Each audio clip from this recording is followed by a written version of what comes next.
हिंगोलीमधल्या जय वीरूची ही गोष्ट आहे। गोरेगावचे हे जय वीरू एकमेकांचा आधार बनले। धडधाकट व्यक्तींना आश्चर्य वाटावं अशी ही दिव्यांग मित्रांच्या जिद्दीची कहाणी आहे।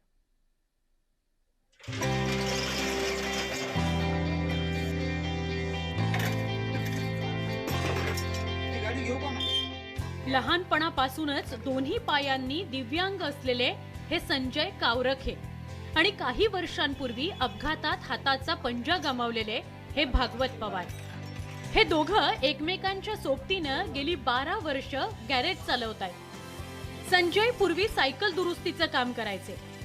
अपघातानंतर भागवत निराश झाले होते। मग दोघांनी गॅरेज सुरू करण्याचं निश्चित केलं। भागवत पवार यांनी संजयच्या पायांची कमतरता पूर्ण केली आणि संजय भागवत यांचा हात बनले। मी सायकलचं काम करायचो। माझ्यासोबत मी पवारला घेतलं। नंतर आम्ही ओजे हे काम शिकत चाललो पुढं। त्याच्यानंतर त्याचा हात चालल्या गेला। एकूण एका संगत आम्ही सोबत राहायला लागलो। आमचा आम्ही उदरनिर्वाह करायला लागलो। सरकारकडे आम्हाला सहकार्य करायला पाहिजे त्याने। मध्यंतरी अचानक आग लागून त्यांच्या गॅरेजचं मोठं नुकसान झालं, पण ते कोणत्याही मदतीच्या अपेक्षेत थांबले नाही। त्यांनी पुन्हा नव्यानं जोमानं काम करायला सुरुवात केली।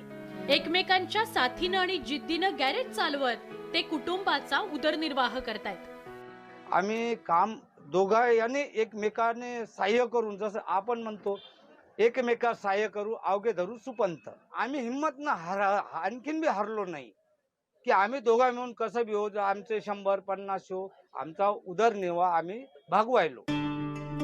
अनेकदा शारीरिक आणि मानसिकरित्या तंदुरुस्त असलेले अनेक जण परिस्थिती समोर गुडघे टेकताना आपण पाहिलं किंवा ऐकलंय, पण संजय आणि भागवत यांच्या घट्ट मैत्रीची पंचक्रोशीत जितकी चर्चा आहे तितकीच त्यांची जिद्द आणि चिकाटीही नक्कीच प्रेरणादायी आहे। हिंगोलीहून मनीष खरातसह ब्युरो रिपोर्ट, न्यूज 18 लोकमत।